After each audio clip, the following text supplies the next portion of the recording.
Welcome back. ગાંધીનગરમાં શિક્ષણ વિભાગની એક હાઈ લેવલ બેઠક યોજાઈ છે. ડ્રોપ આઉટ રેશિયો ઘટાડવા આ સમીક્ષા બેઠક યોજાઈ. રાજ્યના તમામ ડીઈઓએ ગાંધીનગરમાં ધામા નાખ્યા. શિક્ષણ મંત્રીની અધ્યક્ષતામાં બેઠકનું આયોજન. ત્યારે 11 વાગે સ્વર્ણિમ સંકુલ 1 ખાતે આ બેઠક મળશે. મુખ્યમંત્રીની સૂચના બાદ શિક્ષણ વિભાગ એક્શનમાં આવ્યું છે અને આગામી આયોજન અંગે પ્રેઝન્ટેશન લેવામાં આવશે. જિલ્લાવાર વિગતો મેળવી આગામી રણનીતિનું આયોજન કરવામાં આવશે. ગાંધીનગરમાં તમામ જિલ્લા શિક્ષણ અધિકારીઓ પહોંચી ચૂક્યા છે અને શા માટે ડ્રોપ થઈ રહ્યા છે, ડ્રોપ આઉટ રેશિયો શા માટે વધારે છે, તેને ઘટાડવા માટે આખરે શું કામગીરી કરવામાં આવી રહી છે તે અંગે આખો રિપોર્ટ તૈયાર કરવામાં આવશે, ચર્ચા કરવામાં આવશે. ગાંધીનગરથી નિર્મલ દવે અમારી સાથે જોડાઈ ગયા છે. નિર્મલ, અલગ અલગ જિલ્લાના શિક્ષણ અધિકારી પહોંચ્યા છે. કોઈ આંકડાકીય માહિતી સામે આવી છે કે આ વર્ષે ડ્રોપઆઉટ રેશિયો કેટલો હતો અને તેને ઘટાડવા માટે કયા પ્રકારની ચર્ચા થઈ શકે છે, કયા પગલાં લેવામાં આવી શકે છે? બિલકુલ, ચાઇલ્ડ ડેવલપમેન્ટની વાત ચીફ સેક્રેટરી દ્વારા 2 મહિના અગાઉ કેબિનેટ સેક્રેટરીની બેઠકમાં કરવામાં આવી હતી અને ત્યારબાદથી તંત્ર સતત દોડતું થઈ ગયું છે.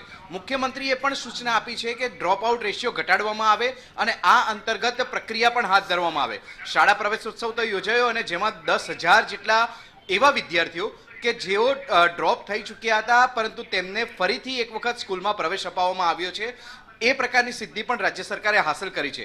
પરંતુ હવે ડ્રોપ આઉટ રેશિયોની સ્થિતિ કેવા પ્રકારની છે તે માહિતી જાણવા માટે આજે હાઈ લેવલ બેઠકનું આયોજન સચિવાલય ખાતે કરવામાં આવ્યું છે. સ્વર્ણિમ સંકુલ 1 ખાતે 11 વાગે આ બેઠકનું આયોજન કરવામાં આવ્યું છે, જેમાં શિક્ષણ મંત્રીની અધ્યક્ષતા રહેવાની છે. તમામ રાજ્યના ડીઈઓને હાજર રહેવા માટે સૂચના આપવામાં આવી છે અને ડ્રોપ આઉટ રેશિયો અંતર્ગત જિલ્લાવાર 1-to-1 ડીઈઓ સાથે વાતચીત કરવામાં આવશે. તમામ જિલ્લાના ડેટા એકત્રિત કરવામાં આવશે અને ત્યારબાદ આગામી રણનીતિ નક્કી કરવામાં આવશે.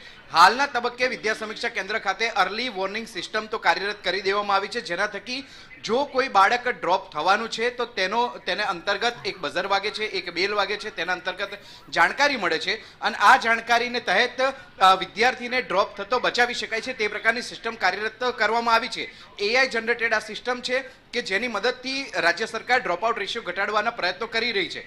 પરંતુ હાલના તબક્કે જિલ્લા લેવલે શું આગામી સમયમાં કરી શકાય તે પ્રકારની જાણકારી મેળવવા માટેની આ હાઈ લેવલ બેઠકનું આયોજન કરવામાં આવ્યું છે, જેની શરૂઆત 11 વાગે થશે અને અધ્યક્ષતા શિક્ષણ મંત્રી ડોક્ટર પ્રદ્યુમન વાજાની રહેશે. બિલકુલ, આભાર નિર્મલ તમામ વિગતો માટે.